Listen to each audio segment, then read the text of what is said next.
بصوا بقى الروقان، بصوا الجمال، شايفين الايد القمر دي؟ اللهم بارك. بصوا بقى بتعمل ايه وبتعتني بيها ازاي. وقال انا كنت فاكره ان انا لما ادهن ايدي كريم مرطب قبل ما انام بعد شغل البيت ده كله وتنظيف الصحون والبيت والكلام ده، فانا كده عملت اللي عليا وزياده. اكتشفت بقى ان في حاجات تانية كتير.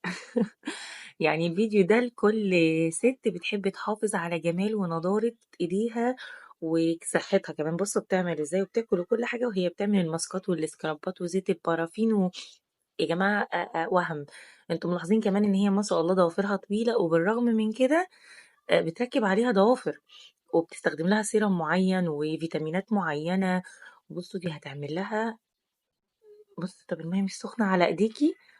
والله العظيم حاجة تجنن. بصوا بقى هتطلع ايديها عاملة زي بعد ما دهنتها بزيت البارافين وحطيتها فيه وظبطت دنيتها، قمر اللهم بارك.